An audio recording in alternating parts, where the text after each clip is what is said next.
Buenos días, buenas tardes, buenas noches. Para quienes me estén escuchando, aquí seguimos con Psicología del Desarrollo 2 del grado de Psicología de la UNED. Estamos con el capítulo número 9 de la asignatura de tercer curso. En este caso es la segunda parte del capítulo, que ya habíamos comenzado con una explicación de, bueno, de las diferentes concepciones, por ejemplo, de Piaget, de lo que es la moral, diferentes estudios que se han realizado teniendo en cuenta las diferentes etapas evolutivas y las respuestas que los niños, las concepciones que los niños tenían, digamos, en las diferentes etapas evolutivas y cómo esto cambiaba conforme iba avanzando el pensamiento racional, digamos, y avanzando la edad. Ahora comenzamos con la última parte, el punto 3.2, que dice Kohlberg y los estudios del razonamiento moral. Piaget llevó a cabo un trabajo exploratorio sobre las ideas morales de los niños que permitía superar las limitaciones de los planteamientos de contenidos morales. La idea es que el niño realiza sus progresos morales en relación con su desarrollo intelectual y con el establecimiento de relaciones menos egocéntricas y más cooperativas. Era un poco lo que decía al principio. Va avanzando ese conocimiento moral conforme va avanzando su etapa evolutiva eh, en años, ¿no? Y justamente lo que dice aquí, abandonando esa etapa egocéntrica y evolucionando en etapas más cooperativas y más conscientes de su contexto social.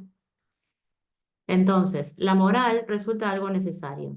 En la medida que el niño depende del adulto, cree que las normas morales vienen de la autoridad, de lo que decíamos en el video anterior. Relacionan normas con autoridad y adulto se cumplen sí o sí y ya está. No las cuestionan. Pero para establecer relaciones cooperativas y situarse en el punto de vista de otro, elabora una noción de reciprocidad y de justicia. El trabajo de Piaget establece dos tendencias, la heteronomía y la autonomía, que era lo que veíamos en el video anterior, y una forma inmediata entre ambas. Lawrence Kohlberg realizó estudios más detallados empleando técnicas parecidas a Piaget, perfeccionándolas y estandarizándolas e intentando formular estadios y realizar estudios transculturales. Entonces, niveles de desarrollo moral. Kohlberg concluye que el desarrollo moral pasa por tres niveles generales: preconvencional, convencional y postconvencional, o de principios, cada uno dividido en otros dos, 6 estadios en total. Nos quedamos con eso, que Kohlberg hace como un análisis un poco más profundo del análisis que hizo Piaget y divide en 6 estadios lo que sería el desarrollo moral del niño. Niveles. Preconvencional. La moralidad está gobernada por reglas externas, lo que puede suponer un castigo es malo. En esta etapa tenemos 2 estadios. El primero, orientación hacia el castigo y la obediencia, donde el niño tiene dificultad para considerar dos puntos de vista en un asunto moral, al tener dificultad para concebir las diferencias de intereses. Acepta la perspectiva de la autoridad y considera las consecuencias físicas de la acción, sin tener en cuenta la intención. O sea, obediente, sin más. Y el segundo estadio, orientación hedonista ingenua. Aparece la conciencia de que pueden existir distintos puntos de vista. La acción correcta es la que satisface, perdón, las propias necesidades y ocasionalmente las de otros, pero desde un punto de vista físico y pragmático. Aparece también una reciprocidad pragmática y concreta de que si hago algo por otro, el otro hará algo por mí. Esto es en la etapa preconvencional. Eh, la orientación hacia el castigo y la obediencia, la orientación hedonista ingenua. Nos quedamos con eso. En la etapa convencional tenemos 2 estadios también. En la etapa convencional es la base de la moralidad, es la conformidad con las normas sociales y mantener el orden social es algo importante. Entonces, en el estadio 3, hacia el buen chico o buena chica o la moralidad de la concordancia interpersonal. La buena conducta es la que agrada o ayuda a los otros y es aprobada por ellos. Orientación hacia una conducta normal, la conducta estereotipada. Las buenas intenciones son muy importantes y se busca la aprobación de los demás tratando de ser una buena persona, leal, respetable, colaboradora y agradable. O sea, en esta etapa convencional, ese concepto de buena niña, buen niño, nos quedamos con eso, de ser aceptados, de ser respetados y ser deferentes con los demás. En el estadio 4, la orientación hacia el mantenimiento del orden social. El sujeto es capaz de tener en cuenta no solo la perspectiva de dos personas, sino la de las leyes sociales. O sea, el conocimiento sobre la moralidad, digamos, va siendo un poco más profundo. La conducta correcta consiste en realizar el propio deber, mostrando respeto por la autoridad y el orden social, establecido para nuestro bien. La moralidad sobrepasa los lazos personales y se relaciona con las leyes, que no deben desobedecerse para poder mantener el orden social. Esto es, en la etapa convencional, nos quedamos con eso entonces, esa cuestión de buena niña, buen niño y la orientación hacia el orden social, es decir, como comenzar a traspasar lo individual para comprender lo que son las normas sociales. Y en la etapa postconvencional, que es donde la moralidad se determina mediante principios y valores universales que permiten examinar críticamente la moral de la sociedad propia. El estadio 5 habla del contrato social que mencionábamos antes y la orientación legalista. La acción correcta tiende a definirse en términos de derechos generales sobre los que está de acuerdo a la sociedad en su conjunto. Hay un énfasis en el punto de vista legal, pero las leyes no son eternas, sino instrumentos flexibles para profundizar en los valores morales, que pueden y deben cambiarse para mejorarlas. El contrato social supone la participación voluntaria en un sistema social aceptado, porque es mejor poner uno mismo y los demás que su carencia. Y el estadio número 6 es la orientación hacia el principio ético universal. Racionales son principios morales abstractos, que trascienden las leyes como la igualdad de los seres humanos y el respeto por la dignidad de cada persona. Son normas concretas como los 10 mandamientos. Aparece una forma abstracta de considerar las perspectivas de todas las partes y de tratar de organizarlas con principios generales.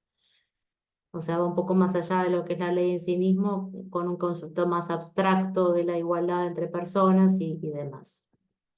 El nivel preconvencional, repasamos, la moral está determinada por las normas externas que dictan los adultos. Cuando una acción puede merecer un castigo, entonces es mala. Ese es el preconvencional. El convencional es conformista. El niño acepta las normas sociales porque sirven para mantener un orden y estas no deben ser violadas, pues traería consecuencias. Y el postconvencional, la moralidad está determinada por principios y valores universales que permiten examinar las reglas y discutirlas. O sea, en el preconvencional,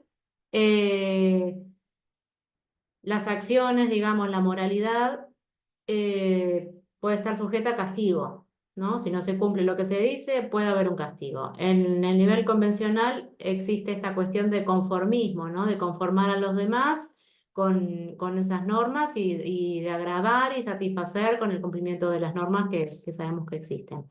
Y en ese nivel post-convencional ya entran en juego los valores, los principios universales, las reglas y las leyes que comienzan a ser discutidas y razonadas más críticamente y más abstractamente.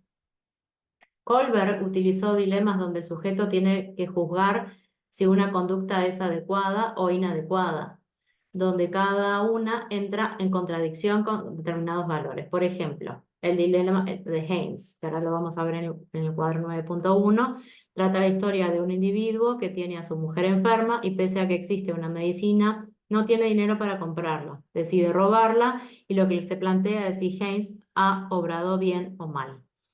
La importancia en el análisis de las respuestas son las razones por las cuales se justifica la respuesta. Bien interesante esto, vamos a leerlo. Dice así: en Europa, una mujer está próxima a la muerte por causa de un tipo muy especial de cáncer. Hay una medicina que los médicos piensan que podría salvarla. Es una forma de radio que ha descubierto recientemente un farmacéutico en la misma ciudad. La medicina es cara de fabricar, pero el fabricante la cobra 10 veces más de lo que cuesta. Paga $200, pongamos, por el radio y cobra 2.000 por una pequeña dosis de la medicina. Haynes, el marido de la enferma, pide dinero prestado a todos sus conocidos, pero solo logra conseguir 1.000, la mitad de lo que cuesta. Le dice al farmacéutico que su mujer se está muriendo y le pide que se la venda más barata o que la deje pagar más tarde, pero el farmacéutico dice que no. He descubierto la medicina y quiero ganar dinero con ella. Haynes, desesperado, perdón, entra en la tienda y roba la medicina para su mujer. ¿Debería Haynes haber hecho esto? ¿Por qué? Nivel 1, y ahí tenemos los diferentes tipos de respuesta. Antirrobo. Uno no debe robar la droga porque te cogerán y te mandarán a la cárcel si lo haces. Si uno huye, la conciencia le molestará pensando que la policía puede coger en cualquier momento. Nivel 1. Pro robo. Roba la medicina porque quiere a su mujer y no quiere que se muera. La echaría de menos. También respuestas como si su mujer se muere, se quedaría solo y no tendría quien le atendiera. Nivel 2 sería este. Nivel 3. Pro robo. Nadie pensará que eres malo si robas la medicina, pero tu familia pensará que eres un marido inhumano si no lo haces. Si dejas que tu mujer se muera, nunca podrás volver a mirar a nadie a la cara. Y nivel 6. Si Haynes no hace todo lo posible por salvar a su mujer, entonces está colocando algún valor por encima del valor de la vida. No tiene sentido colocar el respeto por la propiedad por encima del respeto por la vida misma. Los hombres pueden vivir juntos sin propiedad privada. El respeto por la vida y la personalidad es absoluto y de acuerdo con ello, los hombres tienen la obligación mutua de salvarse los unos a los otros de morir. Se pudieron encontrar 6 estadios respecto al valor de la vida humana.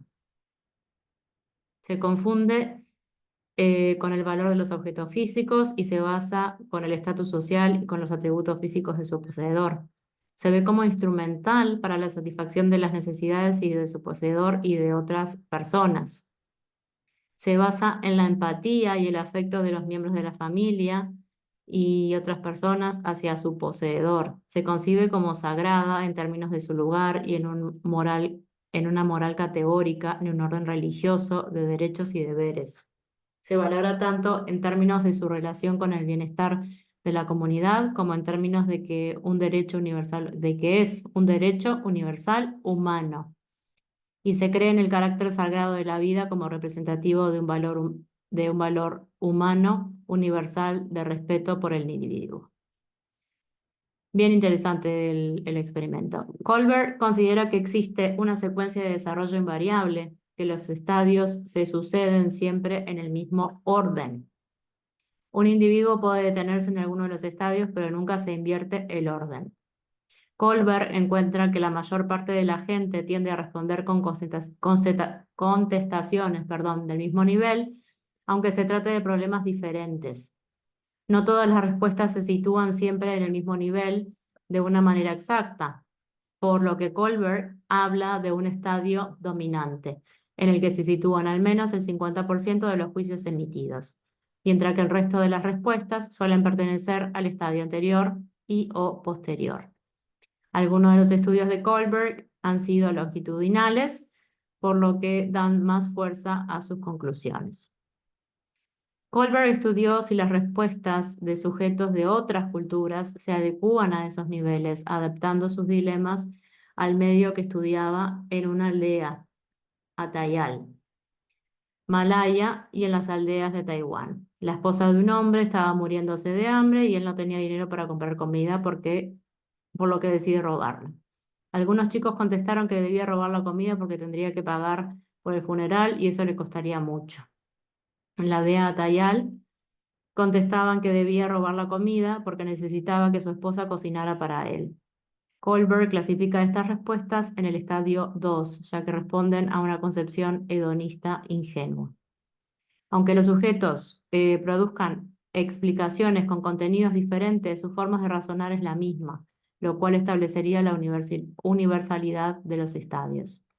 La figura 9.1 muestra los resultados de los distintos estudios de acuerdo con el porcentaje de enunciados morales pertenecientes a cada estadio, con sujetos de 10, 13 y 16 años en Estados Unidos, Taiwán, México.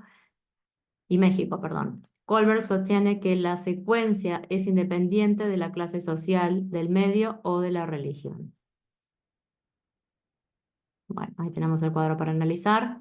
Leemos un poquito aquí lo que dice. Estadios del desarrollo moral en chicos de clase media, como decía, de Estados Unidos, Taiwán y México. A la edad de 10 años, los estadios se usan según su orden de dificultad. A los 13, el estadio 3 es el más usado en los tres grupos. A los 16, los chicos estadounidenses han invertido el orden de los estadios respecto a los 10 años, con excepción del 6. En Taiwán y México, la edad de los 16 años predominan los estadios convencionales, 3 y 4, y el estadio 5 se usa un poco. Muy bien. El estadio que ha dado lugar a más polémicas, perdón, es el post-convencional, niveles 5 y 6, donde se encuentra a pocos sujetos o ninguno. En trabajos de Turiel en Turquía no aparecieron sujetos del nivel 6, lo cual llevó a Kohlberg a dudar de la universalidad de ese estadio. Supondría entonces una forma avanzada del estadio 5, minoritaria y exclusivamente occidental. Kohlberg planteó dudas acerca de que el estadio 5 y 6 sigan siempre ese orden porque los sujetos dan respuestas correspondientes a uno u otro según la naturaleza del problema. Kohlberg defendió que existe una coherencia bastante grande entre la conducta moral y el razonamiento moral. Estudió a jóvenes y adultos delincuentes y vio que estos sujetos se mantenían en el estadio 1 o 2. Bien interesante. Las críticas. La propuesta de Kohlberg está en gran medida vigente y es la formulación más sistemática que se ha realizado sobre el desarrollo moral. Abundan las críticas referidas al estadio post-convencional. Se insiste en que describe en poca medida los logros morales reales de los adultos y que en el acceso al nivel podría estar relacionado con valores culturales. La proporción de adultos es escasa, y más en culturas tradicionalistas donde los individuos tienden a asignar un carácter inalterable a los principios morales y a las convenciones como las costumbres y las tradiciones. Las relaciones entre pensamiento y conducta moral son difíciles de establecer y han demostrado no ser directas, pensamiento y conducta. Kohlberg habla indiscriminadamente de desarrollo moral y socialización moral cuando sus estudios solo dan cuenta de lo primero. Por ejemplo, los jóvenes y adultos delincuentes se mantienen en los primeros estadios de desarrollo, pero no queda nada claro que quienes ofrecen respuestas propias de los niveles avanzados ante los dilemas morales muestren conductas morales igualmente avanzadas, o sea, pensamiento-conducta. Se critica también la inconveniencia de caracterizar el desarrollo moral de acuerdo con las convenciones. Turiel en 1975 critica a Kohlberg y establece una diferenciación entre dominio moral y dominio socioconvencional, con sus normas reguladoras. Kohlberg describe el tipo de actitud que asumen los sujetos frente a las leyes. Sobreentiende que los sujetos comprenden el aspecto legal de los dilemas y define las reglas y leyes como mecanismos que regulan un orden de justicia y un orden sociomoral, sin contemplar que las leyes muchas veces pueden resultar injustas, ni que la mayor parte regulan cuestiones administrativas. No diferencia entre la esfera moral convencional y jurídicas. Hay un sesgo interpretativo. Promueve una centración en los aspectos relativos a la moral que simultáneamente hacen invisibles otras facetas. Plantea que la comprensión de los sistemas legales es una parte de la moralidad y transfiere los niveles del desarrollo moral a la explicación sobre el desarrollo de la legalidad. La crítica de Carol Gilligan en 1982 acusa a Kohlberg de proponer un modelo masculino del desarrollo moral, ya que comenzó su estudio con varones y además los resultados posteriores mostraban cierta inferioridad en los juicios morales de las mujeres. Gilligan realizó investigaciones con mujeres, concluyendo que las mujeres tienden a basar sus juicios morales en razones de índole personal. relaciones, necesidades ajenas, empatía, etc. Más que impersonal, las leyes y las normas sociales. Pero niega una inferioridad respecto a los hombres. Se trataría de un desarrollo moral alternativo y apela a las diferencias en las prácticas educativas que se emplean con niños y niñas. La crítica de Gilligan se basa en pilares poco sólidos, ya que se limita a un número muy reducido de mujeres embarazadas a las que presenta dilemas relacionados con la decisión de continuar el embarazo o abortar. Además, la gran mayoría de los estudios que han empleado el sistema de Kohlberg no encuentran hombres y mujeres difieran en su razonamiento moral. Entonces, las diferencias entre Piaget y Kohlberg.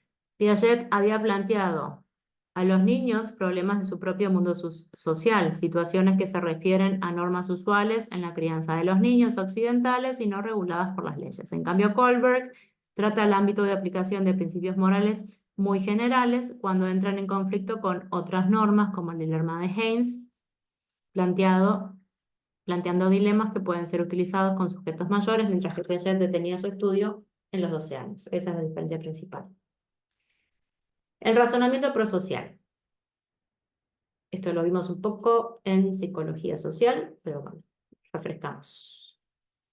La conducta y el razonamiento moral prosocial han sido estudiados por Nancy Eisenberg. La conducta moral prosocial se refiere a conductas como ayudar, consolar, compartir, que podían tener que ver con el altruismo, es decir, beneficiar a otros incluso aunque no tenga un costo para el que realiza la acción. La conducta prosocial se refiere a las acciones que tratan de ayudar o beneficiar a otra persona o grupo sin que el actor anticipe recompensas externas. Implican a menudo algún costo, autosacrificio o riesgo, y se incluye aquí la generosidad, el altruismo, la simpatía, el compartir, donar, realizar actividades destinadas a reducir injusticias sociales. Eisenberg se sirve de dilemas prosociales en sus estudios. Son situaciones en las que el individuo debe elegir entre satisfacer sus deseos y necesidades o los de otros, en contextos en los que las leyes, castigos y obligaciones son irrelevantes. Por ejemplo, los habitantes de una aldea tienen que elegir entre compartir su comida con los de otra aldea, víctimas de una desgracia natural, o guardarla para sí mismos para no pasar hambre y necesidades. En otro ejemplo, un individuo tiene que elegir entre ayudar a una mujer que ha sido asaltada o protegerse él mismo. En un ejemplo para estudiar a niños pequeños, una niña que va a una fiesta de cumpleaños y se encuentra por el camino a otra que se ha hecho daño y le pide que avise a sus padres, pero si lo hace llegará tarde al cumpleaños. Aquí tenemos un poco la explicación del razonamiento prosocial de Eisenberg. Eisenberg estudia el razonamiento prosocial de los niños y jóvenes mediante dilemas, como hacía Kohlberg, en los cuales el niño tiene que decidir lo que haría y justificarlo. Un ejemplo del dilema para los niños pequeños es el siguiente. Un día una niña o niño llamado Mary iba a la fiesta de cumpleaños de un amigo y en el camino vio a otro niño que se había caído y hecho daño en una pierna.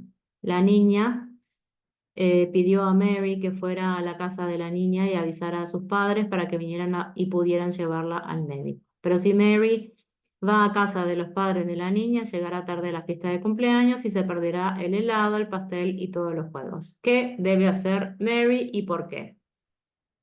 En cada dilema generalmente se usan 4. Los deseos de un niño entran en conflicto con los de otro u otros. Los sujetos entre 4 y 18 años. Eisenberg y colaboradores han recogido datos mediante estudios transversales y longitudinales en diversas culturas. Han estudiado niños americanos, alemanes y de Nueva Guinea, y los datos se codifican de acuerdo con unas categorías y definen 5 niveles de razonamiento prosocial. Encuentran una gran semejanza en las respuestas de los sujetos en todas las culturas, aunque también hay diferencias y, por ejemplo, los niños de Nueva Guinea dan predominantemente respuestas de nivel 1. Eisenberg y sus colaboradores han estudiado mediante estos dilemas en razonamiento prosocial a través de los estudios transversales y longitudinales en diversas culturas y clasifican 5 estadios. Primero, caracterizado por una orientación hedonista y pragmática en la que el sujeto se preocupa más por las consecuencias para el propio actor que por las necesidades del otro. Segundo, el sujeto se preocupa por las necesidades de los otros, pero sin pensar mucho en los conflictos que le plantea. Tercero, el sujeto se preocupa por la aprobación estereotipada que puede recibir de otros que tienden a valorar las conductas prosociales. Cuarto, existe empatía hacia las necesidades del otro y el sujeto es capaz de ponerse en su lugar. Quinto, el razonamiento se realiza basándose en valores interiorizados y en la creencia en la dignidad, derechos iguales y de todos los individuos. Es importante un poco saber, quedarnos con una breve definición o idea de estos estadios. Capaz que como ayuda podemos tomar como el punto de quiebre el tercero, que es justamente el que habla de una conducta estereotipada, donde se reacciona en pro de una conducta prosocial estandarizada. De ahí para abajo, los dos primeros estadios, el primero y el segundo, el primero tiene un punto de vista más hedonista y pragmático, en las que el sujeto se preocupa por las consecuencias para sí mismo y no las necesidades de la otra persona, ¿no? Es como en el yo. En el segundo, sí que se preocupa por las necesidades del otro. O sea, el primero me preocupo por el yo, el segundo me preocupo por las necesidades del otro. En el tercero ya estoy como en un nivel intermedio de conducta prosocial. En el cuarto va un poco más, voy avanzando más hacia las necesidades del otro, el ponerse en el lugar del otro. Y en el quinto es un razonamiento más abstracto con valores interiorizados. O sea, el punto de quiebre es el tercero. De ahí para abajo es más como individual el pensamiento y del cuarto al quinto como que se desarrolla más a nivel ulterior. No sé, es una manera de poder recordar fácilmente los diferentes estadios que proponen, porque podrían ser preguntas de examen perfectamente a qué se refiere, por ejemplo, el estadio tercero, eh, el de los estadios de Ainsberg respecto a las conductas prosociales, a qué se refiere, por ejemplo, el tercer estadio y poner opciones. Y recordar que en ese, por ejemplo, de ahí está la conducta estereotipada prosocial y de arriba para abajo. Bueno, un poco, ¿no? No sé, yo un poco me lo manejo así, tratando de buscar un análisis un poco mnemotécnico, relacionar conceptos, relacionar palabras y ayuda un poco para lo que es el examen UNED, más allá de la comprensión, ¿no? Bueno, estos estadios se corresponden con los 5 primeros niveles de Kohlberg, pero sin distinción entre el quinto y el sexto nivel, que resulta problemática. Entonces, aquí repite un poco lo mismo, los diferentes estadios, un poco resumido lo que dije recién. En el nivel 1, la orientación hedonística y pragmática; en el nivel 2, la orientación hacia las necesidades de los otros; el nivel 3 es donde se hace el quiebre, y es la orientación centrada en la aprobación y orientación estereotipada, o sea, en el estereotipo prosocial. En el 4, la orientación empática, y en el 5, la orientación hacia valores interiorizados. Punto número 5, moralidad y convención. Una buena parte de las normas sociales son reglas convencionales que regulan muchas relaciones de la vida cotidiana y se refieren a usos y costumbres que pueden variar de una sociedad a otra. Las convenciones sociales se refieren a asuntos tales como la forma de vestirse, las fórmulas de cortesía, los modos de saludarse, las prácticas en la mesa, etc. Convenciones sociales, reglas convencionales. Designan uniformidades de la conducta para coordinar interacciones sociales de contextos específicos. Las reglas morales, por el contrario, son independientes de ellos, de las convenciones sociales, porque pueden ser analizadas sobre la base de las consecuencias de transgredirlas. Perdón. Elliot Turiel estudia las convenciones sociales tratando de demostrar que conforman un dominio diferente de la moralidad y que se desarrollan en estadios distintos. Se plantea a los sujetos comparar la gravedad de violar algunas reglas como mentir o robar, reglas morales, y acciones gobernadas por reglas convencionales como dirigirse al profesor por su nombre de pila, cuando en la escuela se ha indicado que se debe llamarle por su apellido, o comer la comida con los dedos en vez de comerla con el tenedor. Es clara la diferencia en lo que es las convenciones sociales y las reglas en sí mismas. Los niños pequeños consideran las violaciones morales como más graves porque causan daño a los otros, mientras que las violaciones de las normas convencionales se ven con una mayor indulgencia, tendiendo a señalar que las normas morales no se pueden cambiar, pero aceptando más fácilmente la modificación de las normas convencionales. La distinción entre las normas del ámbito moral y las del socio-convencional contradice uno de los puntos de partida de la investigación piagetiana, posiblemente compartido por Holberg, que el sujeto comienza estableciendo su respeto a las normas basándose en que han sido dictadas por otro. Si fuera así, los sujetos deberían prestarle la misma atención y atribuir la misma importancia a ambas, a lo socio-convencional y lo moral. Sin embargo, parece no ser así. El hecho de que las transgresiones morales susciten reacciones emocionales más fuertes podría indicar su relación con componentes innatos. Atención aquí. Por otro lado, parece evidente que los adultos ponen mucho más énfasis en las violaciones de carácter moral que en las convenciones sociales. Dunn, en 1988, examina cómo los sujetos van explorando las reglas que los adultos imponen y hasta qué punto deben ser respetadas. Piaget estudió las normas morales, sobre todo en las relaciones entre compañeros, pero no las convencionales. Encontró que en los pequeños hay una tendencia a poner el valor de la norma en la persona que la ha dictado. Lo repite varias veces esto, así que es importante. Pero el estudio de Turiel parece razonable y probablemente en distintos dominios del conocimiento se van produciendo evoluciones diferentes que tienen en cuenta no solo el desarrollo intelectual, sino también la naturaleza del problema. O sea que hay posiciones ambiguas. Y con esto terminamos lo que es el capítulo 9 de la asignatura de Psicología del Desarrollo, empezar a repasar, a hacer exámenes. Es pronto aún, octubre, pero bueno, ya teniendo acabado el tema, es empezar a repasar conceptos importantes, a realizar la PEC para quienes les interese, para poder sumar un puntito más en lo que es la calificación de la asignatura. Y bueno, a repasar. Así que muchas gracias y nos vemos en otro vídeo. Un saludo.